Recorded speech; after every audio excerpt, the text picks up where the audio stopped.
راحت یہ دل پائے، وہ مسکن ہے خلافت کا، جہاں راحت یہ دل پائے۔ بسم الله الرحمن الرحيم. مشاهدينا الكرام، السلام عليكم ورحمة الله وبركاته. أهلا وسهلا بكم في هذه النشرة، والتي نقدم لكم فيها موجزا عن بعض أنشطة أمير المؤمنين الخليفة الخامس حضرة مرزا مسرور أحمد أيد الله تعالى بنصره العزيز، والتي قام بها خلال الأيام الماضية.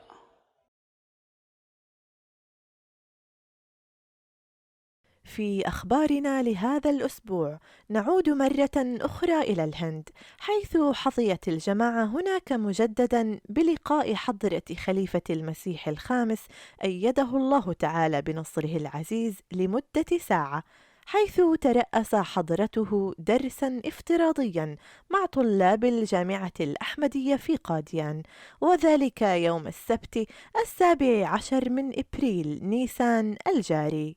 بدأ البرنامج بتلاوة من القرآن الكريم تلاها قصيدة تخللها عرض فيديو يظهر مناظر من قاديان. منظوم کلام سیدنا حضرت اقدس مسیح موعود علیہ الصلاۃ والسلام۔ ہمیں اس یار سے تقویٰ عطا ہے، نہ یہ ہم سے کہ احسان خدا ہے، کرو کوشش اگر صدق و صفا ہے، کہ یہ حاصل ہو جو شرط لکھا ہے، یہی آئینہ خالق نما ہے، یہی ایک جوہر سیف دعا ہے، یہی ایک جوہر سیف دعا ہے، ہر ایک نیکی کی جڑ یہ اتقا ہے، اگر یہ جڑ رہی سب کچھ رہا ہے، مجھے تقویٰ سے اس نے یہ جزا دی، فسبحان الذی اخذ الاعادی، فسبحان الذی اخذ الاعادی،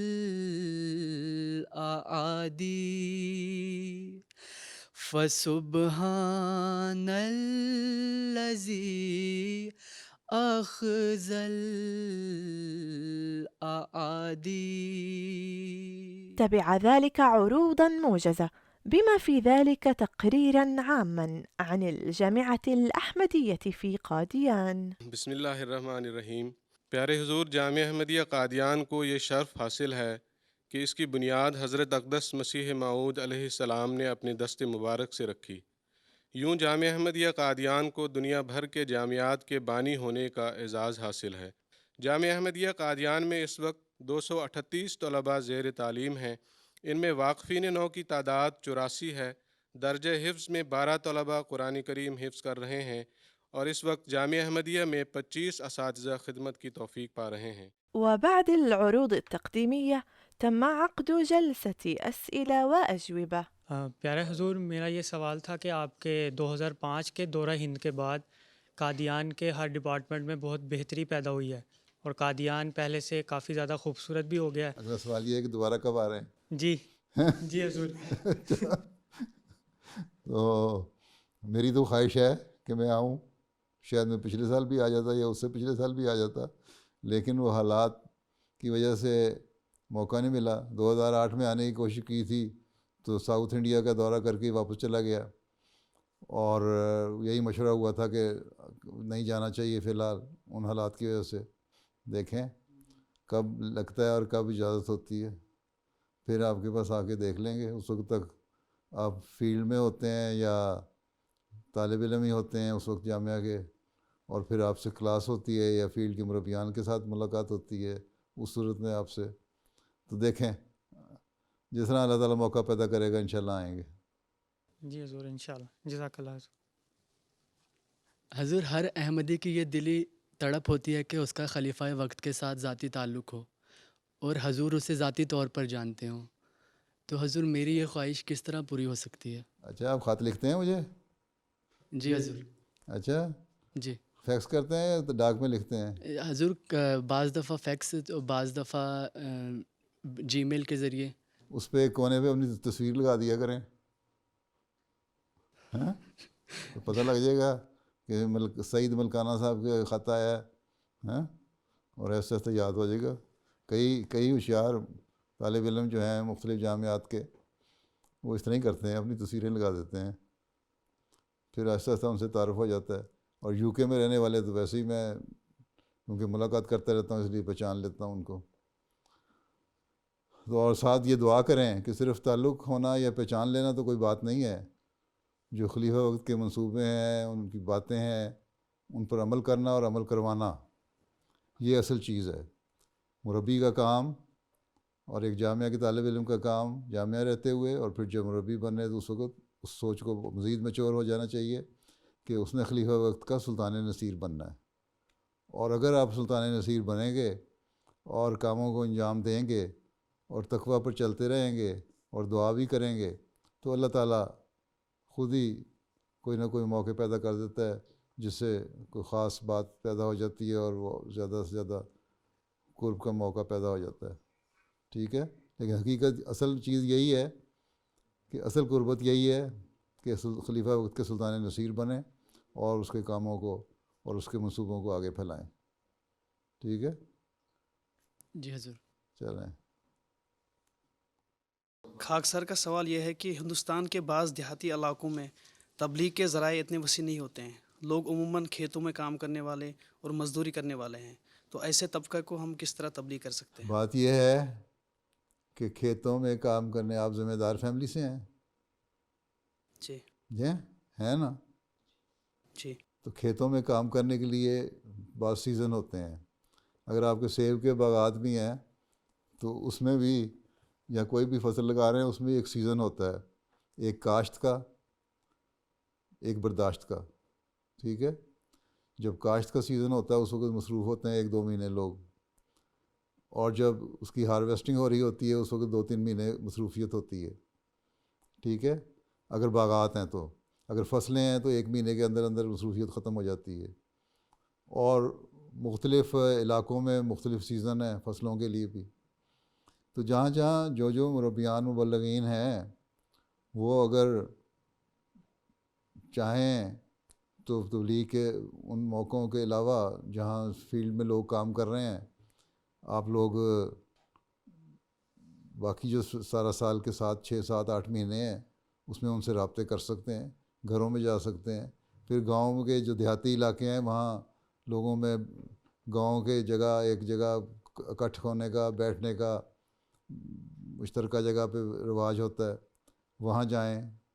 ان کی جب سیزن فصلوں کے نہیں ہیں اس میں وہاں بات چیت ہو اور تبلیغ ہو. پھر یہ ہے کہ مبلغین صرف اکیلے کام نہیں کر سکتے بلکہ مبلغین کا کام ہے کہ آئیں اپنے ساتھ دوسروں کو ٹرین کریں. اس لیے داعین اللہ کی اسکیم شروع کروائی گئی تھی، خلیفہ رابع نے شروع کی تھی، اور اس میں کچھ حد شروع میں پھر ایک اچھی اس کی پروگریس تھی، اس کے بعد آہستہ آہستہ اس میں کمی آتی گئی، اب دوبارہ کوشش کر کے اس کو بہتر کرنے کی کوشش کی جا رہی ہے۔ وہ اگر آپ کے شامل ہوں ساتھ اور دوسرے لوگوں کو بھی دلچسپی پیدا کروائیں کہ تبلیغ کریں، تو اپنے اپنے ماحول میں وہ جب بھی ان کو موقع ملے گا تبلیغ کریں گے، اور پھر جب موقع ایسا اکٹھ ہو جہاں سمجھ آئیں کہ مقامی داعین یا مقامی تبلیغ کا ڈپارٹمنٹ شعبہ، چاہے وہ خدام الحمدیہ کا ہے یا انصار اللہ کا ہے یا لجنہ کا ہے یا جماعت کا ہے، مربی کو بلائے کہ آؤ اب ہمارا اکٹھ ہے، ذرا باتیں چیت کریں، تبلیغ کریں، سوال جواب ہوں، تو اس صورت میں ان مواقع سے فائدہ اٹھاتے ہوئے آپ کو وہاں جانا چاہیے۔ یہ بہانہ، یہ عذر غلط ہے کہ جی ذمہ دار ہیں اور وہ مصروف ہوتے ہیں، اپنی ذمہ داروں کا بھی ایک سیزن ہوتا ہے، سارا سال کوئی مصروف نہیں ہوتا ذمہ دار، ٹھیک ہے، بیچ میں 3-4 مہینے کا وقفہ آ جاتا ہے، اگر 2 فصلیں بھی سال کی لگ رہی ہیں تب بھی 3-4 مہینے کا وقفہ آتا ہے جس میں عمومی طور پہ فارغ ہوتے ہیں، یا نہیں تو کم از کم شام کو ایک کٹھ ہونے کا، اکٹھے بیٹھنے کا گاؤں میں دیہاتوں میں رواج ہوتا ہے، وہاں جا کے مجلس میں لگا دیں۔ پھر جو ذاتی تعلقات ہیں ان کو وسیع کرنا چاہیے، آپ کے داعین اللہ کو بھی، اور وہاں کی جس جماعت میں مربی کام کر رہا ہے وہاں لوگوں کو کہے، شعبہ تبلیغ کو کہے، وہ لوگ پھر تعلقات کریں، قائم کریں، اور ان سے آہستہ آہستہ چھوٹے موٹے تبلیغی باتیں ہوتی رہیں۔ ذاتی رابطے جو ہوتے ہیں اس سے تبلیغی رستے کھلتے ہیں، اور ذاتی رابطہ بہت ضروری ہے۔ پھر یہ بھی ہے کہ اگر جو ذمہ دار ہیں فصلوں کے کرنے والے، ان میں بھی اگر جنہوں نے کوئی شوق ہو وہ نئے نئے راستے خود ایکسپلور کرتے ہیں، خود تلاش کرتے ہیں۔ مجھے یاد ہے جب ہم یونیورسٹی میں پڑھتے تھے تو ہمیں خدام الحمدیہ نے کہا ہے تبلیغ کے لیے باہر جاؤ، تو ہم لڑکے سائیکلوں پہ گئے جاتے تھے دیہاتوں میں، اور وہاں ذمہ داروں کے پاس بیٹھے ہوئے، مثلا کوئی ذمہ دار اپنی فصل کو پانی لگا رہا ہے، تو ایگریکلچر یونیورسٹی والوں کو تو زراعت کا بھی کوئی شوق ہوتا ہے نا، تو وہ کر لیتے ہیں، جو کہتے تھے اچھا کیا حال ہے تمہارا، چلو ہم تمہیں پانی لگا دیتے ہیں، اس کے ساتھ مدد کر دی، اس نے ہمارے سے 2-4 اس نے بھی کرٹسی کے لیے پھر ہمارے ساتھ بیٹھ کے چند ایک باتیں کر لیں، پھر احمدیت کا تعارف ہو گیا۔ کسی کو ہل کوئی چلا رہا ہے تو اس کے ساتھ جس لڑکے کو ہل چلانا آتا ہے، کوئی ذمہ دار فیملی سے تھا، اس نے ہل چلا دیا، بیلوں کے ساتھ چلا دیا، ٹریکٹر کے ساتھ چلا دیا، دوسرے نے بیٹھ کے ساتھ اس کے بات چیت کر لی۔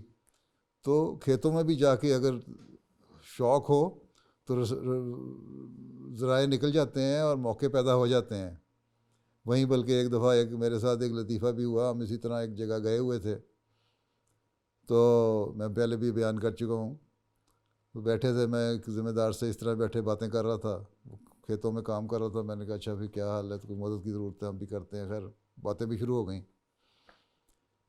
تو کہتا کہاں سے آئے ہو، ہم نے کہا یونیورسٹی سے۔ اچھا کون ہو، کہاں کے رہنے والے ہو، پیچھے سے کہاں سے ہو، تعارف ہوا، ہم نے کہا روا سے۔ اچھا احمدی ہیں ہم، تو کہتا اچھا مرزائی، ٹھیک۔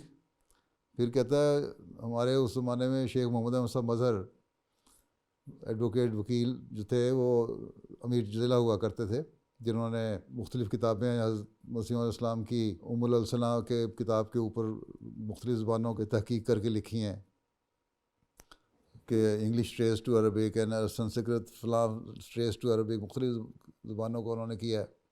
بہرحال اچھے علمی آدمی تھے اور بڑے پائے کے وکیل بھی تھے۔ وہ کہنے لگا کہ دیکھیں وہ محمد احمد مظہر صاحب جو ہے نا، وہ بڑا اچھا وکیل ہے، وہ آپ کو وہ بھی مرزائی قادیانی ہے، پر ایک اس میں نقص ہے کہ وہ ہے مرزائی، باقی ہے بڑا شریف آدمی، بڑے اچھے کیس کرتا ہے، بڑی ایمانداری سے کام کرتا ہے۔ تو اگر اس طرح تعلقات بڑھائیں گے اور تعارف پیدا کریں گے تو موقع پیدا ہوتے رہتے ہیں، اور اگر مقامی جماعت میں سے لوگوں کو ایکٹیو کریں گے تو ان کے تعارف سے بھی آگے پھر تبلیغی موقع پیدا ہوتے رہتے ہیں۔ تو یہ جو عذر ہے اور بہانے ہیں نا کہ ذمہ دارہ خاندان ہے، ذمہ دارہ فیملی ہے، ذمہ دار ہیں، کیا کرتے ہیں، میں بھی ذمہ دار ہوں، مجھے پتہ ہے کتنی کوئی کام کرنا پڑتا ہے اور کون کون سے سیزن ہوتے ہیں۔ ہر سیزن میں کوئی نہ کوئی بیچ میں موقع ملتا ہے 2-4 مہینے کا، جس سے فائدہ اٹھانا چاہیے اور اس میں تبلیغی مواقع پیدا کرنے چاہیے، ٹھیک ہے جی۔ یہ تو ڈپینڈ کرتا ہے آپ پہ کتنے آپ کو شوق ہے اور کتنے ایفیشینٹ ہیں۔ اگر شوق نہیں ہو تو بندہ سو جاتا ہے کیا کرنا ہے جی کام، اور اگر شوق ہے تو پھر وہ چھوٹے سے موقع سے بھی فائدہ اٹھاتا ہے۔ ٹھیک ہے؟ ٹھیک ہے، جزاک اللہ. چلو پھر بیٹھ جاؤ. خاکسار کے سوال ہے، حضور آپ کی زندگی میں کوئی ایسی مشکل پیش آئی جس کا سامنا کرنے میں آپ بے حد پریشان ہوئے ہو اور اس سے نجات کیسے حاصل کی؟ کوئی ایسی مشکل تو اللہ کا فضل سے پیش نہیں آئی جس سے میں کہوں بہت پریشان ہوں. ایک طالب علمی کے زمانے میں ایک طالب علم کو یہی ہوتا ہے نا کہ میں پاس ہو جاؤں، اور یا پھر اس قسم کے باتیں ہی ہوتی ہیں زیادہ سے زیادہ. تو اس میں یہی ہوا کہ جب اللہ کے سامنے جھکے، اللہ سے دعا کی، رو رو کے دعا کی، تو اللہ تعالیٰ نے ایسی رستے اور سبیل پیدا کر دی کہ اس مشکل سے گزار دیا. میرے ساتھ تو یہی تجربہ ہوا ہے. اللہ تعالیٰ نے جہاں کوئی چھوٹی، یہ میں کہہ سکتا کہ ایسی مشکلات پیش ہوئی کہ میں بڑے پریشان ہو جاؤں. ہاں، طالب علمی کے زمانے میں پریشانیاں ہوتی تھیں، پھر آخر میں اللہ تعالیٰ کی مدد سے پڑھائی کا مسئلہ بھی حل ہو جاتا تھا ہیں. لیکن آپ لوگ یہ نہ کریں کہ اللہ تعالیٰ کو آزمانے لگ جائیں اور پڑھائی نہ کریں اور پھر کہیں کہ اللہ تعالیٰ ہم پاس کر دے. آپ لوگوں کو بہرحال محنت کرنی چاہیے، اور اگر کہ ایسی کوئی مشکلات پیش آ جائیں تو اللہ سے مانگے. جب خالص ہو کے اللہ تعالیٰ کے آگے انسان جھکتا ہے تو پھر اللہ تعالیٰ اس کو قبول بھی کر دیتا ہے. دعا اور صدقہ خیرات جو ہے وہ مشکلات کو دور کر دیتی ہے ہیں. یہی ہمیں اسلام کی تعلیم نے سکھایا ہے. تو میں نے تو اسی پہ عمل کیا جب اگر کوئی چھوٹی موٹی مشکلات پیش بھی آئی ہیں تو. ٹھیک جی. پیارے کا خاکسار کا سوال ہے کہ حضور کو روزانہ ہزاروں کی تعداد میں انتظامی اور دعائیں خطوط موصول ہوتے ہیں، تو تمام خطوط حضور انور کے سامنے کس طرح پیش ہوتے ہیں، اور حضور اتنے مصروف رہنے کے باوجود بھی کس طرح ان خطوط کا ملاحظہ کرتے ہیں؟ آپ کو میری میز نظر آ رہی ہے اس وقت؟ اس میں فائلیں پڑی نظر آ رہی ہیں؟ جی. ہیں 1 2 3 4 فائلیں پڑی نظر آ رہی ہیں، اور 5ویں میرے سامنے پڑی ہوئی نظر آ رہی ہے. ہیں بس یہ سارے خطوط ہیں. اس میں سے یہ ہوتا ہے کہ ہزاروں کی تعداد میں کچھ تو خط اصل حالت میں آ جاتے ہیں، اور کچھ جو ہے وہ خلاصے بن کے نا ان کی لسٹ بن کے آ جاتی ہے میرے سامنے. تو اس میں سے میں گو تھرو ہو جاتا ہوں، اور کچھ تجربے کی وجہ سے میں جلدی سے خط میں سے گزر جاتا ہوں، اور جو نفس مضمون ہے پتہ لگ جاتا ہے کیا بندہ انسان کہنا چاہتا ہے. تو اللہ تعالیٰ مدد کرتا ہے، اور اللہ کے فضل سے ہو جاتے ہیں. روزانہ ڈاک جو لکھنے دستخطوں سے میرے خط جاتے ہیں وہ بھی 300-400 ہوتے ہیں، اور جو آنے والے ہوتے ہیں وہ بے شمار ہوتے ہیں. کچھ خلاصے آ جاتے ہیں، کچھ اصل حالت میں خط آ جاتے ہیں. تو ایسا تجربے سے پھر پتہ لگ جاتا ہے کہ کس طرح آدمی نے پڑھنا ہے، اس میں سے کس طرح سے گزرنا ہے. اور سب سے بڑی چیز یہ ہے کہ دعا کرنی چاہیے کہ اللہ تعالیٰ آسانی پیدا کرے. اللہ تعالیٰ پھر خود ہی آسانی پیدا کر دیتا ہے. ٹھیک ہے؟ جی. چلو پھر بیٹھ جاؤ. حضور میرا سوال یہ ہے کہ نمازوں میں لذت اور دعاؤں میں سوز کس طرح پیدا کر سکتے ہیں؟ بات یہ ہے کہ حضرت مسیح علیہ السلام کے کلام کو پڑھتے ہو نا، باتیں کو پڑھتے ہو نا، تو حضرت نے ایک موٹا نسخہ بتایا کہ اگر تمہاری ایسی حالت نہیں ہوتی تم رونی صورت بنا لو. آدمی کی جو ظاہری حالت ہے اس کا اثر دل پہ بھی ہوتا ہے. بس پھر کبھی رونی شکل بنا لو. کبھی کوئی تکلیف پہنچی ہے ہیں؟ جی حضور. پہنچتی ہے نا. بس کبھی کبھی اس تکلیف کو سامنے رکھ کے دعا کر لیا کرو تو پھر بھی رکت پیدا ہو جاتی ہے. پھر باقی دعاؤں کی طرف توجہ پیدا ہوتی ہے. پھر اگر صرف درد ہو دوسروں کے لیے تو ان کے درد کو سامنے رکھ کے دعا کرو تو اس سے بھی توجہ پیدا ہو جاتی ہے دعا کی طرف. تو یہ اپنی حالت کو اس حالت کے مطابق کرو، شکل ایسی بناؤ تو رکت اور سوز پیدا ہو جاتا ہے. اور جب پیدا ہو جائے تو ٹھیک ہے. آج کل ایک مربی کا کام یہ ہے، ایک مبلغ کا کام یہ ہے کہ اس نے اپنی زندگی وقف کی ہے، اور اس کا سب سے بڑا چیلنج جو ہے اس کے سامنے وہ یہ ہے کہ ساری دنیا کو اسلام کی حقیقی تعلیم سے روشناس کروانا ہے، آشنا کروانا ہے.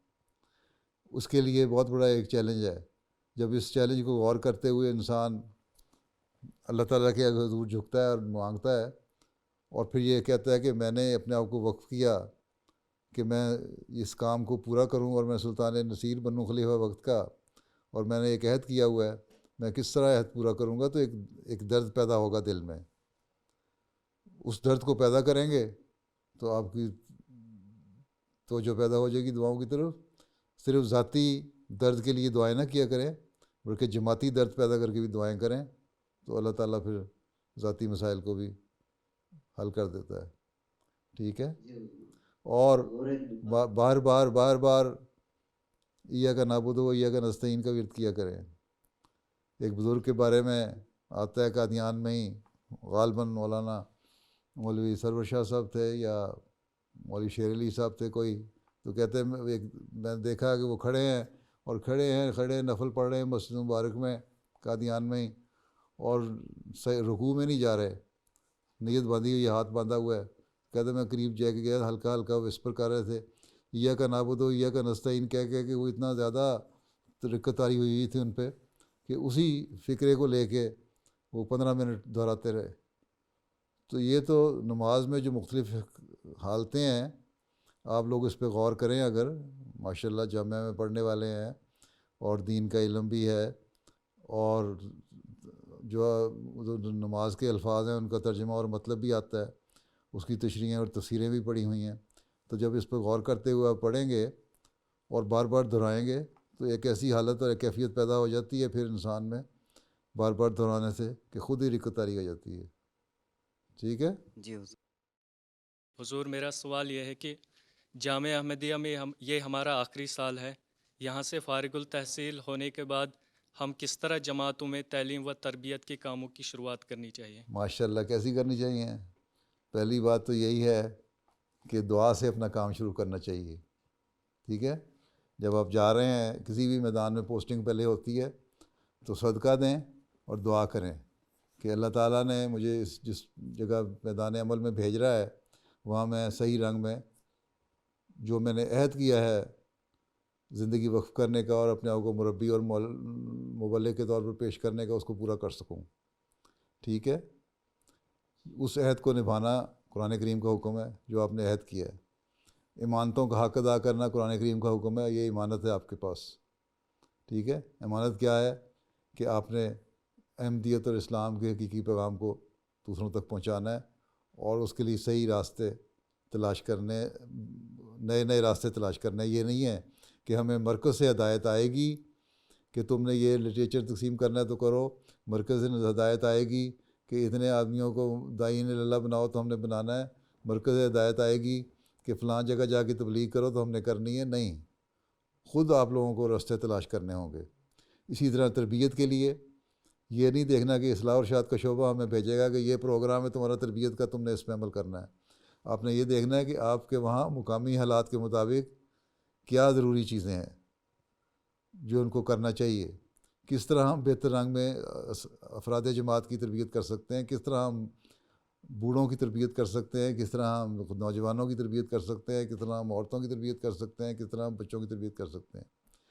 پھر خطبات میں، تقریروں میں براہ راست کسی پہ ایسا تاثر نہیں دینا جس سے کسی کو یہ شک پیدا ہو کہ شاید یہ باتیں میرے متعلق کی جا رہی ہیں، میری کمزوریوں کو اجاگر کیا جا رہا ہے. ایک جنرل سی بات کر کے حوالے دے کے باتیں کرنی ہیں. ماشاءاللہ داڑھی تو آپ کی ایسی ہے کہ آپ کو انصار بھی قبول کر لیں گے اور خدا بھی قبول کر لیں گے ہیں. تو اس لحاظ سے اپنے تربیتی پروگرام بنائیں. پھر یہ ہے کہ اگر کہیں جماعتوں میں دیکھیں کہ فریقین میں آپس میں رنجشیں ہیں، ان رنجشوں کو دور کرنے کی کوشش کریں. مربی کا یہ کام ہے کہ وہ کسی بھی جو ہے فریق اس کے طرف جھکاؤ نہ رکھنے والا ہو. انصاف کا تقاضا یہ ہے کہ ہر فریق سے اس کا تعلق اچھا ہو. اگر کسی فریق میں صلح کرانے جا رہے ہیں تو جس کے گھر میں بھی صلح کروانے جا رہے ہیں، جب تک ان لوگوں کی صلح نہیں ہو جاتی اور وہ آپس میں ایک نہیں ہو جاتے، سب رنجشیں اور قدورتیں دور نہیں ہو جاتی ہیں، اس وقت تک صلح کرانے کے پروسیس کے دوران نہ آپ نے ایک فریق کے گھر سے چائے پینی ہے، پانی پینا ہے، نہ دوسرے فریق سے گھر سے چائے پینی ہے، پانی پینا ہے.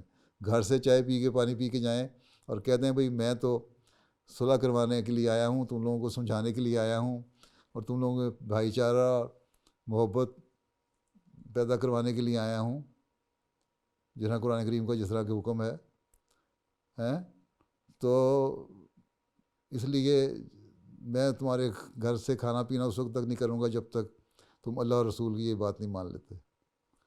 ٹھیک ہے. ان سے پھر دوسری یہ ہے کہ ہر گھر میں جا کے ان سے ایک ذاتی تعلق پیدا کریں. ہر جس جماعت میں بھی آپ تعینات ہوتے ہیں وہاں جائیں اور اس گھر کے ساتھ، اس جماعت کے ہر گھر کے ساتھ ایک ذاتی تعلق ہو. ٹھیک ہے. آنا جانا ہو، اٹھنا بیٹھنا ہو، اس کے نوجوانوں سے، ان کے بوڑھوں سے، ان کے بزرگوں سے تعلق آپ کا ہو. وہ سمجھیں کہ ہم مدربی صاحب یہ آئے ہیں، ہمارے ہمدرد ہیں، اور اتنا اعتماد پیدا ہو جائے کہ ہر شخص آپ سے راز کی بات کرنے والا ہو، اور پھر اس راز کو اپنے دل میں آپ دفن کرنے والے ہوں. یہ نہیں ہے کہ ایک جگہ کا راز سنا اور دوسری جگہ جا کے بیان کر دیا، یہ بھی امانت میں خیانت ہے. ٹھیک ہے. تو اس طرح اور بہت ساری چیزیں ہیں. جب یہ ذاتی تعلق پیدا ہو جائیں گے تو آپ دیکھیں آپ کی بات کا اثر بھی ہوگا. جماعت کا ہر فرد پھر آپ کی بات مانے گا، اور وہ جماعت آپس میں بھی پیار اور محبت سے تعلقات قائم کرنے والی بن جائے گی. ٹھیک ہے مولانا جی، جزاک اللہ. چلو پھر اللہ حافظ و ناصر ہو. السلام علیکم ورحمۃ اللہ وبرکاتہ. السلام علیکم ورحمۃ اللہ وبرکاتہ. وفي اليوم التالي عقد حدث افتراضي ثان، وكان هذه المرة مع مسؤولي مجلس خدام الأحمدية في إندونيسيا. وقد عرف المسؤولون بأنفسهم وسعوا للحصول على توجيهات أمير المؤمنين فيما يتعلق بمسؤولياتهم المختلفة. وقد نصح أمير المؤمنين أيده الله تعالى بنصره العزيز سكرتير خدمة الخلق بزيادة الخدمات الإنسانية في إندونيسيا وجميع أنحاء العالم. I hope there are quite a number of Khudam who are well off. They are doing business training or doing some good jobs.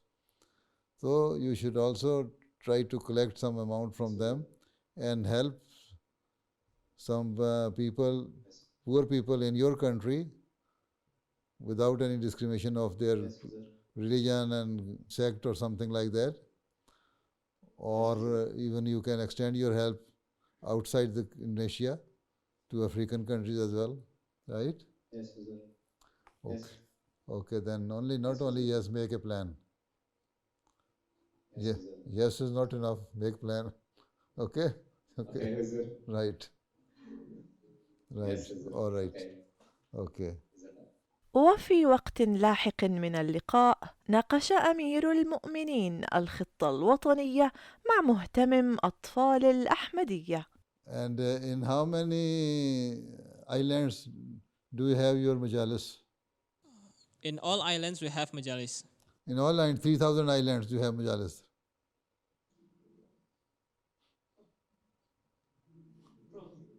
Huh? Maksud saya di setiap provinsi, Huzur. I mean in every province. Province, acha.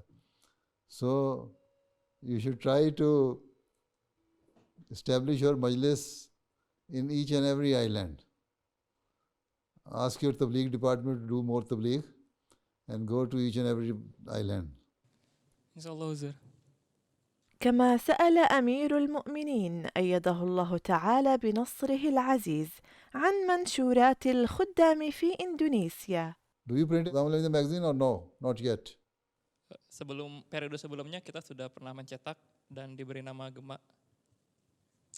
The previous period we have printed magazine.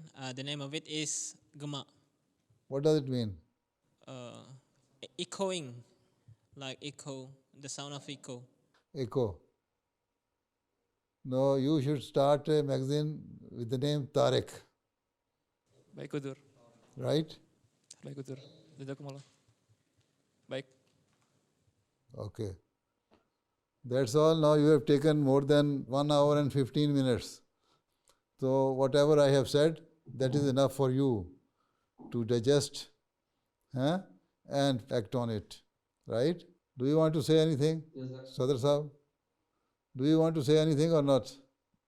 Mohon doa untuk MK Indonesia Huzur dan kami menantikan Huzur datang ke Indonesia. Please pray for us, Huzur, and we hope Huzur come to Indonesia. Okay, inshallah ta'ala. Allah ta'ala bless you all. And so you translator, what do you do? I'm Murabi, Huzur. Murabi, I'm teaching in Jamia, English. You are teaching English in Jamia? Yes, Huzur. Where do you learn English from? After graduating in Jamia, I took bachelor degree majoring in English literature. Achha, Now I'm also following postgraduate, Huzur. Please pray for me. Achha, mashallah. This is why your English is good. Urdu bhi aati hai ki nahi? Thodi, Huzur.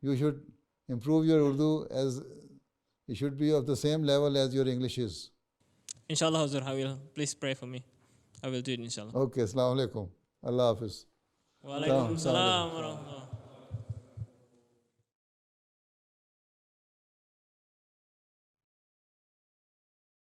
مشاهدينا الكرام، ونختم نشرتنا بملخص من خطبة الجمعة الأخيرة لسيدنا أمير المؤمنين الخليفة الخامس حضرة مرزا مسرور أحمد أيد الله تعالى بنصره العزيز.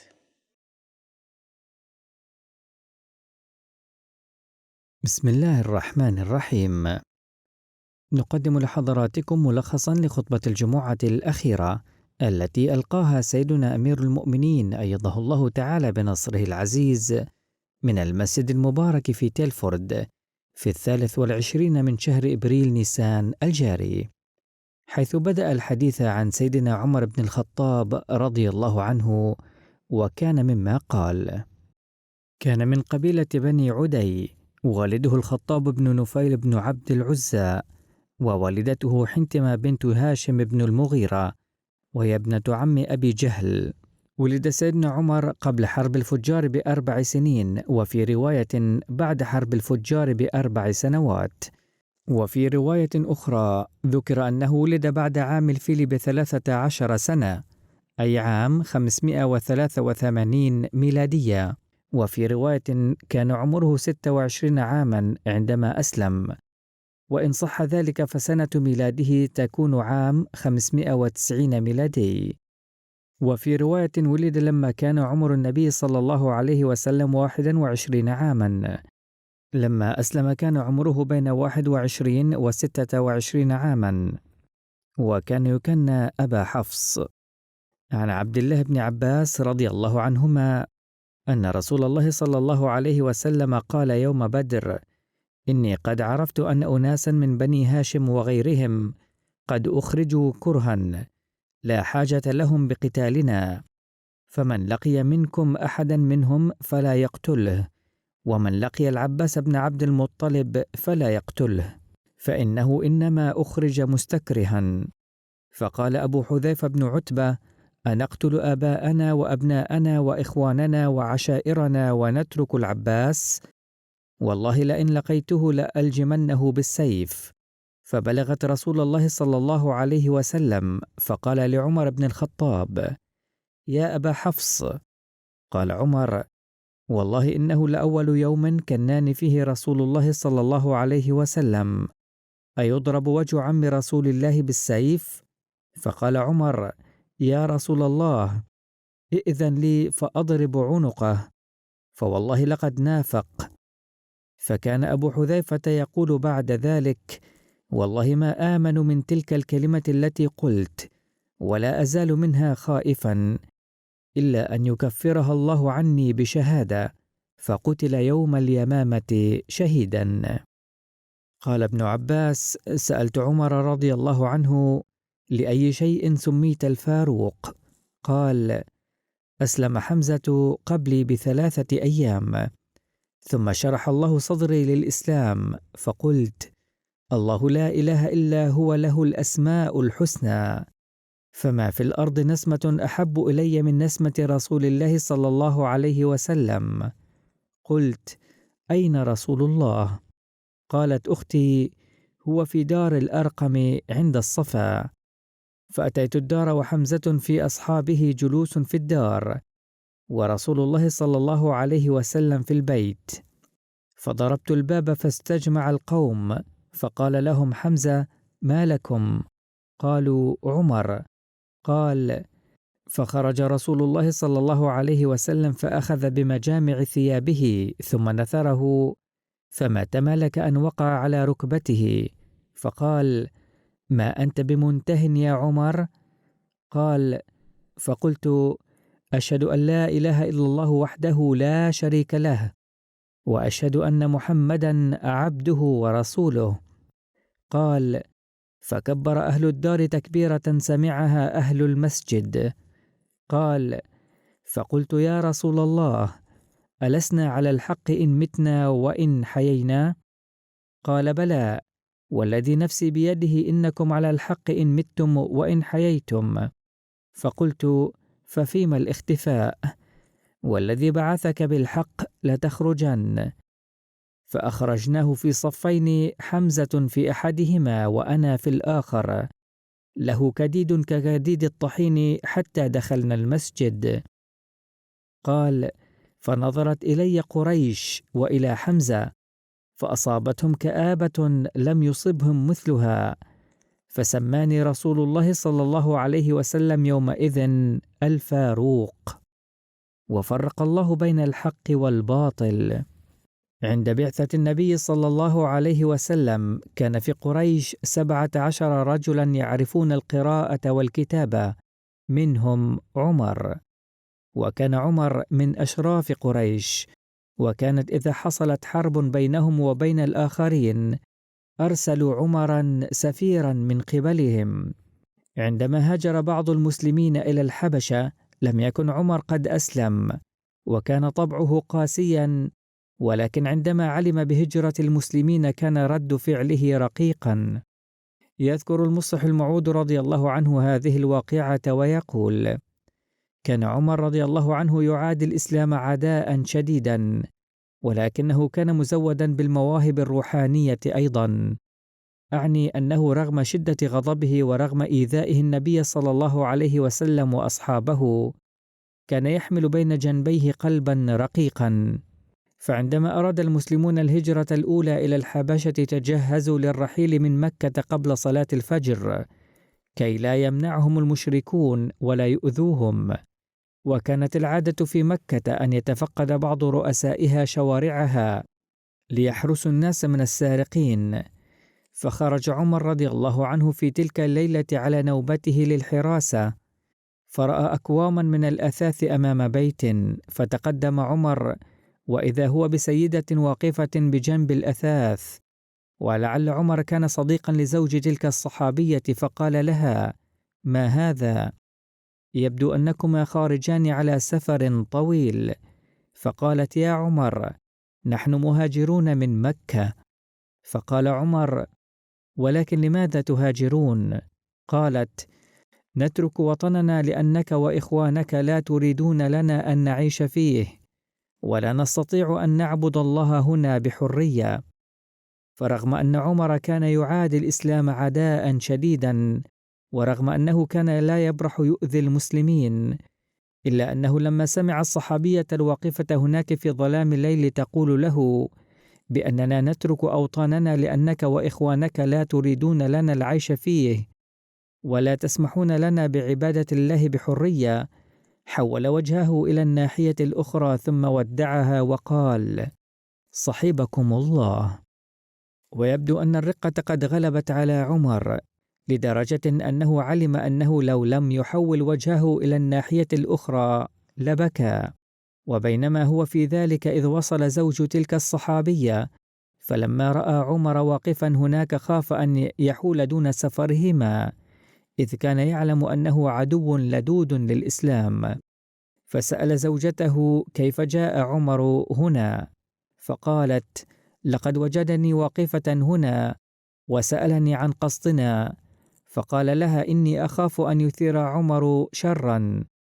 قالت: يا ابن عم، لا تخف أن يصيبنا عمر بشر، وأنا أرى أنه سيدخل في الإسلام في يوم من الأيام، فإني لما قلت له إننا تاركون مكة لأنك وإخوانك لا يتركوننا لعبادة ربنا في حرية، أدار وجهه إلى الناحية الأخرى وقال لي: حسنا صحبكم الله. وكان في صوته ارتعاش، وأظنه قد غرورقت عيناه، وأرى أنه سيعتنق الإسلام في يوم من الأيام حتما. دعا النبي صلى الله عليه وسلم لإسلام عمر. عن ابن عمر أن رسول الله صلى الله عليه وسلم قال: اللهم أعز الإسلام بأحب هذين الرجلين إليك، بأبي جهل أو بعمر بن الخطاب. وورد في الطبقات الكبرى أنه لما أسلم عمر نزل جبريل وفرح أهل السماء بإسلامه.